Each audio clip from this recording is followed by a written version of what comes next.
राम का नाम, परमपिता परमात्मा का याद करने का तरीका, जिसे गुरु मंत्र या मेथड ऑफ मेडिटेशन कहें या कलमा, शब्द कहें या नाम, मतलब एक ही है। यह कैसे काम करता है, किस तरह से काम करता है?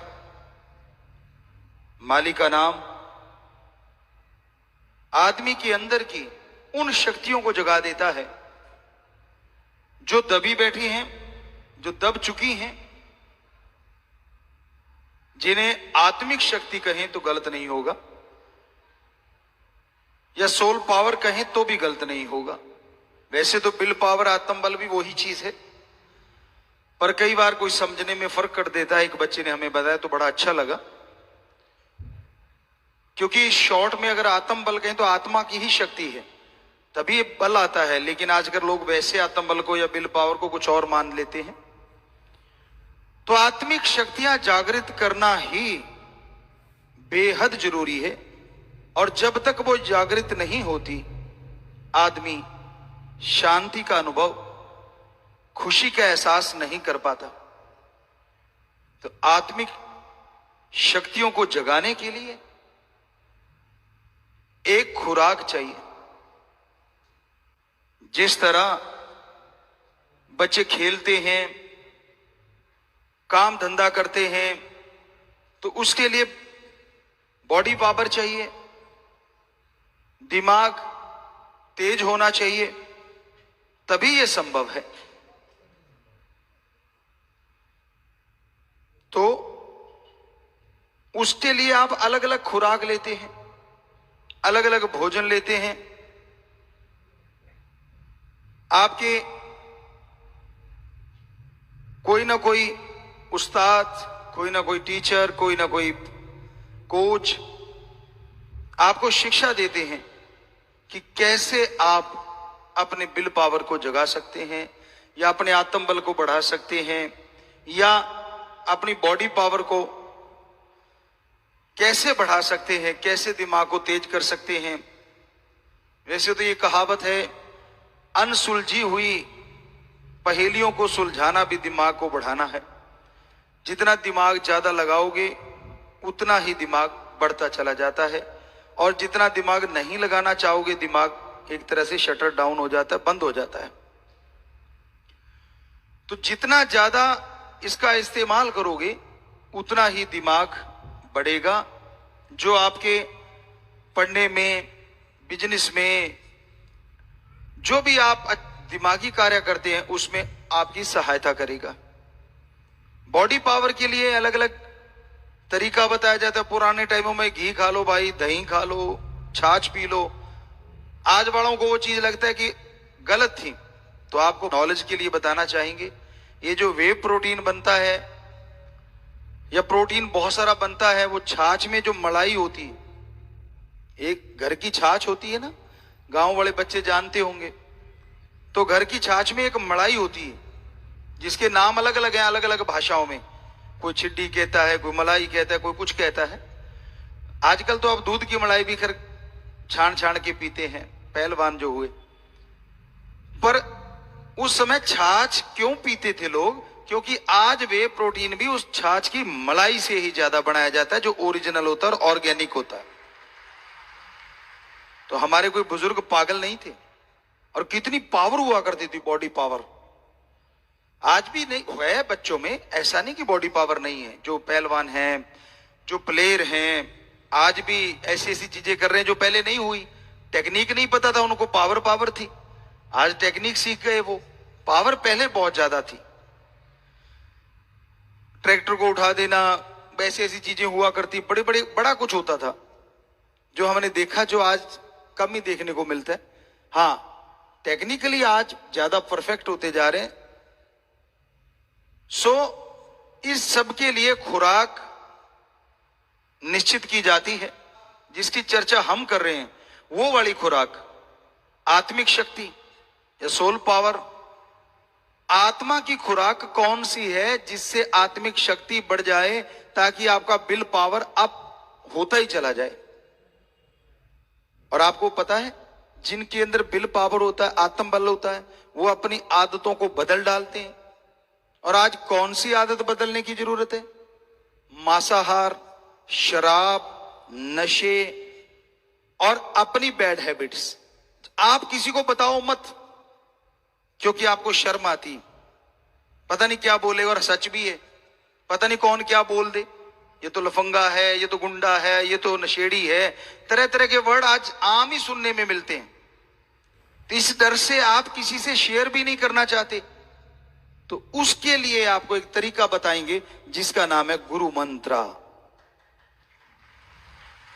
किसी को बताने की जरूरत नहीं पड़ेगी, आप अपनी आदतों को खुद बदल डालोगे, और वो भी कुछ घंटों में, कुछ मिनटों में। आपके अंदर वो सोल पावर, वो आत्मिक शक्तियां जाग उठेंगी। आपका आत्मबल, विल पावर बुलंदियों पे पहुंचने लगेगा।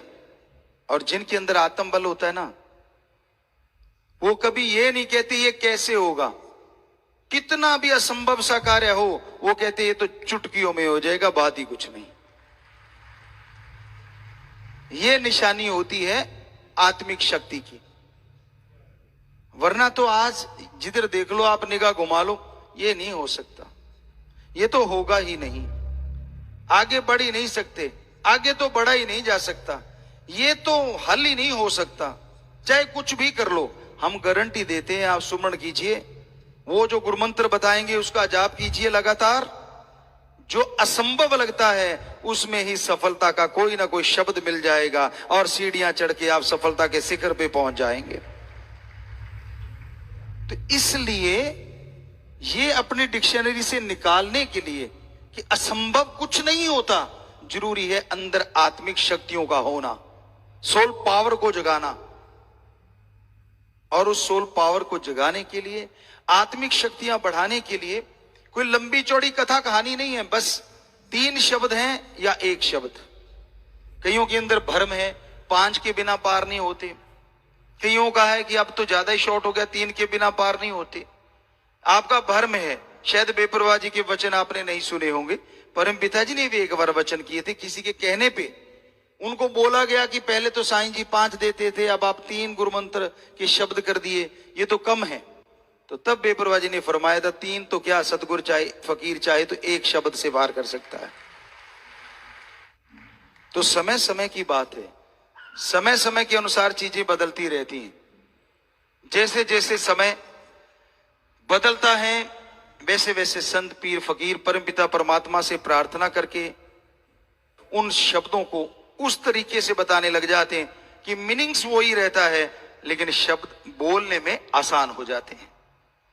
आज के बच्चों में रहता है कि हम शॉर्टकट अपना लें, शॉर्टकट, थोड़े से चीज। तो 1 शब्द से शॉर्टकट तो कोई हो नहीं सकता, इससे शॉर्टकट नहीं हो सकता। तो इसलिए बड़ा ही आसान सा तरीका होगा, आप जब सुनेंगे, अच्छा नाम इतना बड़ा, गुरु मंत्र और शब्द 1, लेकिन जब आप जाप करेंगे वो 1 ही 1 से मिला सकता है, इतनी पावर है उसमें। ऐसे तो आप अगर सोच के देखो, एक अपनी दुनिया है, अपनी धरती पे दुनिया है। अब तो साइंटिस्ट भी मानने लगे हैं, बाहरली दुनिया के लोग आ रहे हैं, इस धरती पे हो सकता है कुछ रह रहे हो बाहरली दुनिया के लोग। बड़ी जोर शोर से कुछ लोग इसको खोजने में भी लगे हुए हैं कि आखिर बाहर दुनिया कहां है, जिंदगी कहां है। चंद्रमा पे पहुंच रहे हैं, मंगल ग्रह तक जा रहे हैं। पर हमारे धर्मों में, खास करके पवित्र वेदों में, हजारों साल पहले लिखा है, सैकड़ों जगह जिंदगियां हैं, सैकड़ों त्रिलोकियां हैं। त्रिलोकी आसमान, धरती, पताल को नहीं कहा जाता। त्रिलोकी का मतलब होता है 3 तरह के जीव, 3 प्रकार की शरीर। एक वो शरीर जो दिखते हैं, जिसे धर्मों में लिखा स्थूल काय, जैसे हमारा शरीर है, पशु पक्षी परिंदे हैं, पेड़ पौधे हैं, ये कहलाते हैं अस्थूल काय। पृथ्वी, पानी, अग्नि, वायु, आकाश 5 तत्व से निर्मित हैं। इनमें कोई 3 ज्यादा है, किसी में 2 ज्यादा है, किसी में 1 ज्यादा है। इंसान में 5 बहुत है, लेकिन जो आकाश तत्व औरों में नहीं है, इसलिए इंसान में वो तत्व औरों के मुकाबले बहुत ज्यादा है। वैसे तो आदमी में भी पानी ज्यादा है। तो इस तरह वो एक बैलेंस बन जाता है जब आकाश तत्व ज्यादा आ जाता है। तो ये स्थूल काय है, एक है सूक्ष्म काय। चाहे आप कितने भी पढ़े लिखे हो, साइंटिस्ट को हम चैलेंज करते हैं, आप सुन लो एक बार, फिर बताना गलत क्या है। क्योंकि धर्मों को हमने विज्ञान के दृष्टिकोण से पढ़ा, सदगुरु जी की कृपा से, उनके हुक्म से। खुद नॉन मेडिकल के स्टूडेंट रहे तो इसलिए बड़ा आसान हो गया।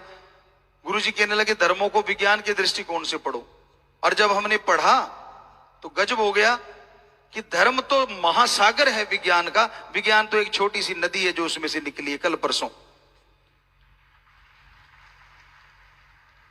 तो क्या है कि सूक्ष्म काय शरीर कौन से हैं जो खुली आंखों से दिखने में नहीं आते। आप उन्हें बैक्टीरिया कह लें, उदाहरण के तौर पे वायरस कह लें, या उससे भी और सूक्ष्म है जो आज तक आप पकड़ नहीं पाए। अच्छा साइंटिस्ट इस बात को मानेगा कि हम परिपूर्ण नहीं हुए हैं, अभी तक अति सूक्ष्म से सूक्ष्म नहीं देख पाए हैं, जिनकी एक चीज बंद हो जाती है कि बस हमने बैक्टीरिया देख लिया, इससे सूक्ष्म क्या हो सकता है, वो चुप हो गए। लेकिन कुछ ऐसे भी होंगे जिज्ञासु कि और देखें क्या और भी कुछ सूक्ष्म है, तो जरूर मिल जाएगा, है सूक्ष्म। तो वो शरीर है सूक्ष्म काय। एक है कारण काय, वो देवताओं के शरीर माने जाते हैं। आप तो देवताओं पे बिलीव नहीं करते, जो करो ना करो, पर हमारे अकॉर्डिंग जो हमने महसूस किया, 33 प्रकार के देवी देवता जो सृष्टियों में संभालते हैं वो पाए जाते हैं। वैसे तो अलग लोक है, वो भी सच है। हम आपको ये देंगे तरीका, जो आप देखना चाहोगे इसका अभ्यास कर लेना, देख पाओगे अपने अंदर से। इससे बड़ी गारंटी क्या दे सकते हैं? हमने देखा है, आप भी देख सकते हो। हम भी इंसान है, आप भी इंसान हो। हमने अभ्यास किया, आपको करना पड़ेगा, इतना सा फर्क है। अभ्यास करे बिना तो डिग्रियां ही नहीं मिलती आपको। आज जो पढ़े लिखे बैठे हो आप यहाँ पे, जितने भी सज्जन बहनें, हमारी बेटियां, हमारे बेटे, जो भी आप बैठे हो, सामने नजर आ रहे हो बहुत। कहने का मतलब आपने कोई डिग्रियां हासिल की हैं, या कोई नौकरी कर रही हैं, या कहीं भी आप दफ्तरों में लगे हुए हैं, तो आपने जिंदगी के कुछ साल तो लगाए होंगे पढ़ाई के लिए। हमारी मान के आप 2 महीने घंटा सुबह शाम इस गुरु मंत्र का जाप कर लेना, हम आपको गारंटी देते हैं वो डिग्री मिलेगी जिसकी कल्पना नहीं करी। जिसे भगवान है कि नहीं है, ये तो फजूल की बातें हैं। तो फिर ऐसे इतिहास कैसे कह सकते हो सही है? लिखने वाला इतिहास भी आदमी, और संत हैं वो भी आदमी जिन्होंने धर्मों को लिखा। अरे इतिहास को लिखने वालों के तो बच्चे थे, और जो संतों ने धर्मों को लिखा उन्होंने दुनिया त्याग के धर्मों को लिखा हमारे लिए। जिनके बच्चे होते हैं वो तो बेईमानी कर सकता है, झूठ बोल सकता है। अब जिनके बच्चे है ही नहीं, सारी समाज को बच्चे मान के जो लिखता है वो कभी झूठ नहीं लिखता।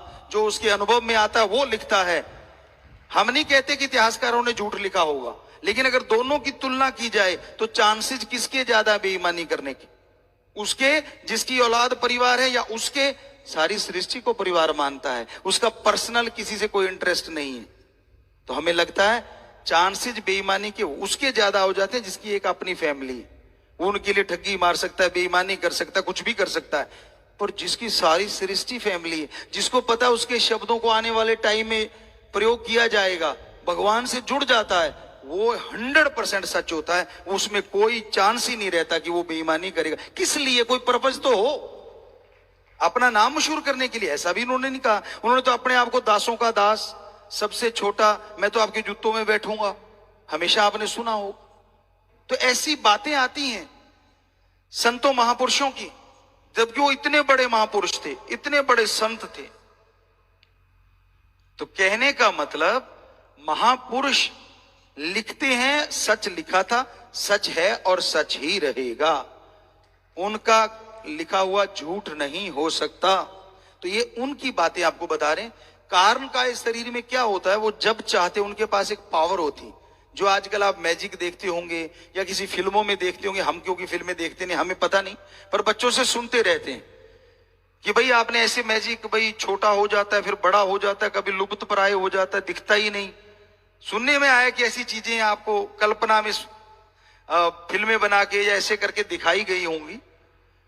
वो कल्पना है, लेकिन हकीकत में देवी देवता 100% ऐसी होते हैं। वो कहीं भी पहुंच सकते हैं, ऐसी उनका आत्म बल, आत्मिक शक्ति बढ़ी हुई होती है। अपने आप को बिल्कुल ऐसा कर देते कि आप देख ही नहीं सकते, आपके आसपास ही होते हैं। वो छुप जाते हैं, अदृश्य हो जाते हैं। जितना चाहे शरीर को, बहुत हद, एक हद होती है, उतना लंबा चौड़ा कर सकते हैं और छोटे से छोटा कर सकते हैं और अदृश्य हो जाते हैं। तो उसको शरीर को कहा जाता है कारण काय। तो ये 3 शरीर हो गए, स्थूल काय, सूक्ष्म काय, कारण काय। इसको कहते हैं त्रिलोकी। तो ऐसी त्रिलोकियां सैकड़ों जगह है। सो कहने का मतलब जो जिंदगी हम इस धरती पे जी रहे हैं, ऐसी धरतियां सैकड़ों जगह है, अगर सीधी भाषा में बोले। और वहां भी जिंदगियां हैं। बहुत जगहों पे तो हमसे बहुत ज्यादा तरक्की पे है, बहुत आगे विज्ञान में है, बहुत जगहों पे तबाही मच रही है, बहुत जगहों पे शांति प्रिय भी है। तो कहने का मतलब ये आप अगर देखना चाहोगे, और हैरानी क्या किस बात की है, इन सबको कंट्रोल करने वाला भी एक और सबका हिसाब किताब रखने वाला भी एक है ना। कमाल। आप किसी अपने एरिया के बॉस होंगे, बुरा ना मनाना, अपनी कंपनी है या कुछ भी है, उसका एक बॉस होता है। उस कंपनी को संभालने की जिम्मेवारी उस पे होती है और उसके भी पसीने छूटे रहते हैं। अगर कर्मचारी सही ढंग से ना चले या थोड़ा ऐसा कुछ आ जाए तो दिन रात मेहनत करता है। एक छोटी सी कंपनी के लिए कितनी मेहनत। चलो बड़ी कंपनी के लिए फिर वो आगे कई बॉसेस बन जाते हैं और एक हेड रह जाता है। आप जरा सोच के तो देखिए कितनी संख्या होगी अपने धरती की। मान लो शायद करोड़ों में या अरबों में पहुंच गई होगी, शायद, क्या कह सकते हैं, वो तो राम जाने, क्योंकि बीच में पेड़ पौधे भी तो हैं, पक्षी भी हैं, जीव जंतु भी हैं। तो उनका एक एक पल का एक ही बंदे के पास हिसाब किताब है। हर किसी की जानता है वो, चाहे उसने आगे अपने भी बंदे रख रखे हों। देवी देवताओं की ड्यूटियां 33 की लगा रखी हैं कि आपने ऐसे ऐसे ये काम करने हैं, और भी होंगे कुछ, लेकिन उनको पता हो ना हो फिर भी उसको खुद को सारा पता होता है। तो ऐसा है हमारा ओम भगवान परमात्मा, गॉड, सुप्रीम पावर। अब पशु तो भी सुन रहे होंगे बेचारे, वो तो नहीं समझ सकते, लेकिन आपका तो दिल कर सकता है ना कि यार देखिए तो सही वो है कैसा। कर रहा होगा ना, जरूर करता है। हमारा तो करा और तभी वहां तक पहुंच पाए, तो बिल्कुल करता है। और वो उसको पाने के लिए ही आपको वो तरीका बताएंगे जिसे कहते हैं गुरु मंत्र या मेथड ऑफ मेडिटेशन। आपने बस अभ्यास करना है, परहेज तो मानने पड़ते हैं। डॉक्टर साहबान यहां बैठे होंगे, बड़े डॉक्टर भी होंगे, कोई बीमारी लग जाए किसी को तो परहेज बताते हैं ना कि बेटा ये नहीं खाना, गला खराब है तो गर्म ठंडा इकट्ठा ना लेना, नजला है तो ठंडी चीजें मत खाया कर, बुखार में ये तो इत्यादि इत्यादि सारी बातें क्या कहें डॉक्टर साहबान, और जो बीमार रहा है उसको पता है, परहेज बताए जाते हैं। वैसे ही संत पीर फकीर जो गुरु होता है वो परहेज बताता है कि बेटा ये बस थोड़ी सी चीजें अवॉइड कर देना, फिर मेथड ऑफ मेडिटेशन गुरु मंत्र का जाप करना, जो तू चाहेगा तेरी गंदी आदतें बदल जाएगी और अच्छाई में तू तरक्कियां करता चला जाएगा। इसलिए हमारे धर्मों में गुरु मंत्र की महत्ता बहुत ज्यादा है। और गुरु मंत्र है क्या? क्या गुरु का मंत्र? जी नहीं। पहले आपको गुरु मंत्र की व्याख्या। गु का मतलब होता है अंधकार और रू का मतलब होता है प्रकाश। दोनों के जुड़ने से बनता है जो अज्ञानता रूपी अंधकार में ज्ञान का दीपक जला दे, वो सच्चा गुरु होता है। बदले में कुछ ना ले, पैसा, चढ़ावा, अपनी मान बढ़ाई, मेरी जय जयकार करो, नहीं। हां, क्योंकि आप सब में मुझे मेरा राम भगवान दिख रहा है, हो सकता है किसी को इधर भी दिख रहा हो, शरीर तो ये भी इंसान का है, पर इसका मतलब ये नहीं है कि हम भगवान बन गए। हम तो भाई आपके चौकीदार सेवादारी हैं। हमारा काम ही है सेवा करना, आपकी सेवा के लिए। आपके नौकरों के भी चौकीदार हैं हम, तो उनके भी सेवादार हैं, उनके भी नौकर हैं। कैसे? आके वो राम का नाम ले लेंगे आपके नौकर, और वो उन्होंने अगर कोई दुआ कर दी तो हमारा कर्तव्य बन गया उनकी सेवा करना, भगवान से प्रार्थना करना कि भाई हे भगवान, ये तेरा बच्चा तड़फ रहा है, अगर इसकी जायज मांग है, अगर इसकी सही है तो तू सुन ले, और जरूर सुन ले, और इस पे रहमत कर दे, कृपा कर दे। तो वो सुन लेता और कृपा कर दे देता है, तो हमारी नौकरी पक्की हो गई कि हाँ, राम जी ने हमारी सुन ली, और आपके नौकर के भी हम नौकर हो गए, क्योंकि उनकी बात के आगे हमने पालना की। तो इसलिए संत अपनी मान बढ़ाई के लिए नहीं होते, वही सच्चा गुरु होता है, फकीर होता है। हम ये नहीं कहते हम सच्चे हैं कि नहीं, सुमन कर लेना, पता चल जाएगा। राम जी जिस रूप में आते हैं वो गुरु सच्चा होता है, जिस रूप में नहीं आते वो गुरु नहीं होता, बात ही खत्म। प्रैक्टिकली मेथड ऑफ मेडिटेशन, गुरु मंत्र है, जाप करो। वो रूहानी रूप में आ सकता है, नूरानी रूप में आ सकता है, दुनियावी रूप में आ सकता है, और जिस्मानी रूप में भी आ सकता है। वो आपकी भक्ति का स्केल है, कितनी का आप करते हो, कितने के विचारों को शुद्धिकरण कर चुके हो, आप कहां तक पहुंच पाए हो, उसके अकॉर्डिंग उसका रूप बदलता है परमात्मा का। होगा वो परमात्मा, क्योंकि वो तो निराकार है, उसका तो आकार ही नहीं है। लेकिन आप कैसे मान लोगे निराकार को, जब तक वो किसी आकार में नहीं आएगा। इसलिए वो उस आकार में आता है जिसमें वो अपना प्रचार करवाता है, यानी सच्चे संत पीर फकीर के रूप में आपको आके दर्शन देगा। दुनिया का क्या है, दुनिया तो बोलते रहना है, कुछ भी कह सकती है, आज तक किसी को नहीं छोड़ा। एक छोटा सा उदाहरण, बस कुछ चंद बातें और, तो गुरु मंत्र की थोड़ी सी बात आपको बता दें। अब रह गया मंत्र, मंत्र कहें शब्द, मेथड, विधि, युक्ति। तो गुरु मंत्र का पूरा मतलब है वो शब्द जो गुरु ने खुद करके देखे हों, वो भगवान का नाम जो गुरु ने खुद जाप किया हो, अभ्यास किया हो। वो गुरु क्या कहता है, मैं भी इंसान हूं, आप भी इंसान हैं, मैंने इन शब्दों का जाप किया और मुझे मेरा भगवान मिला, सारा कुछ मिला, सब कुछ दिखा। अगर मुझे दिख सकता है तो मैं इंसान हूं, तो आप भी इंसान हैं। आप जाप करोगे तो आपको क्यों नहीं दिखेगा। आज तक हमने 6.5 करोड़ लोगों को ये गुरु मंत्र बताया, जिसका अभ्यास हमने किया, और जिन जिन ने भी अमल किया सारे कह रहे हैं जी 100% हमें नजारे आए, कहीं ना कहीं कब ना कभी दर्शन हुए। तो बच्चों, कोई नया आके बैठता है, कोई नया सुनता है, जरा सोचिए, अगर ये 6.5 करोड़ों में से लगभग जिन्होंने अभ्यास किया 95 से 100% तक लोगों को वो नजारा आया, तो आपको क्यों नहीं आएगा। भगवान ने क्या आपका कोई दुश्मनी है। बात ये, इन लोगों ने जाप किया, आपने करना है, करोगे तो झोलियां भर जाएंगी, करोगे तो नजारे आ जाएंगे। अभ्यास बिना कुछ नहीं। संत सिखाते हैं, एक टीचर, उदाहरण, एक टीचर, एक मास्टर, एक लेक्चरर क्लास में आता है, क्या करता है, आपको पढ़ाता है ना, आपके उलझे हुए सवालों को सुलझाता है ना, लेक्चर देता है ना, और आप पूरी क्लास सुन रही होती, क्योंकि हम भी तो पढ़े हैं उसी क्लासों में, सुन रहे होते हैं। बहुत बच्चे मेरिट में आ जाते हैं, कई फर्स्ट डिवीजन ले जाते हैं, और जो पीछे से जो वो कागज की बत्तियां बना मारते रहते हैं वो फेल हो जाते हैं। अब बताइए, इसमें मास्टर की कमी है या ना मानने वाले की कमी। मास्टर ने तो सबको पढ़ाया, तो फिर मेरिट कैसे आ गई अगर मास्टर में कमी है। तो गुरु बेचारा क्या कर सकता है अगर मानने वाला ही ना माने।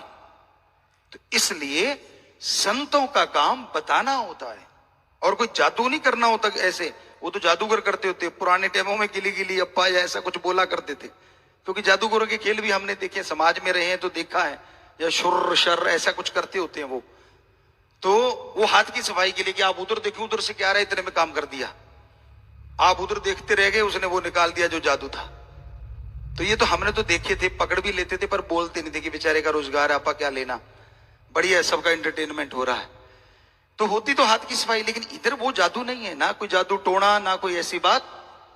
तरीका हम बताएंगे, जाप आपने करना है, गारंटी हमारी है, करोगे तो 100% रिजल्ट आएगा। आपने देखा सबके आया, तो आपके क्यों नहीं आएगा, इतना सी बात है। तो अब वो जो आपको कहा कि बताते हैं, तो परम पिता जी सच्चे दाता रहबर शास्त्रनाम जी शाह मस्तान जी दाता ने फरमाया, भजन में भी लिखवाया, एक सच्ची घटना होगी, किसी टाइम की, बहुत पहले की कह सकते हैं। तो दोनों बाप बेटा जा रहे थे और एक उनके पास सवारी के लिए खच्चर होती थी, घोड़े होते थे, गधा होता था। अपने अपनी हैसियत के अनुसार बेचारे ऊंट होता था, कोई हाथी वाले भी होते थे। तो उनके पास गधा था, तो उन्होंने गधे से बड़ा प्यार था, तो दोनों ठीक थे, तंदुरुस्त थे और चल पड़े। ये चलो आप बाजार से कोई बिजनेस व्यापार कोई सामान लेके आना है तो इस पे ला देंगे, तो बेचारे को उतनी देर आप क्यों तकलीफ देनी है। पैदल लोग चल के पसंद करते थे, तभी तंदुरुस्त रहते थे। आजकल तो रसोई में भी टॉयलेट, मतलब बुरा ना मानना, साथ में अटैच होगी कि बनाते बनाते आ जाए तो करके फिर आ जाए, दूर जाना ही ना पड़े। आने का भी टाइम नहीं है, पता नहीं कब आ जाए, क्योंकि खाने का टाइम नहीं कब खा ले, तो आने का भी टाइम नहीं कब आ जाए, ये भी तो चक्कर है ना। पहले सारा कुछ टाइम के अनुसार होता था।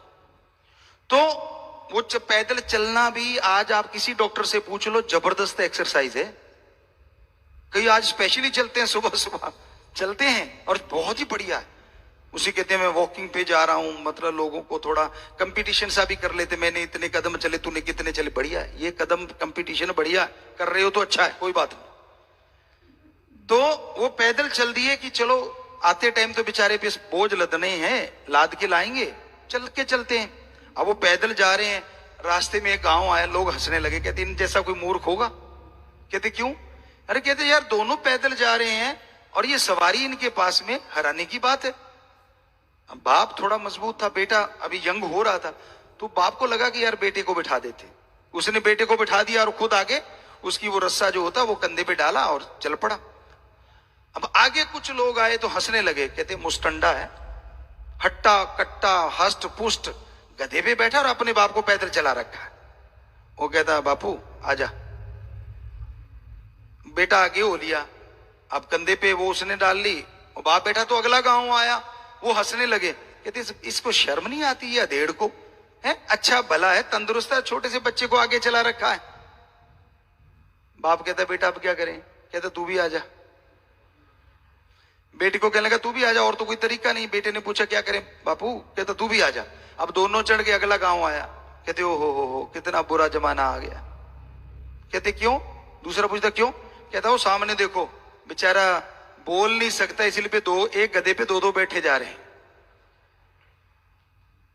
दोनों ने एक दूसरे को देखा, कहते अब क्या करें?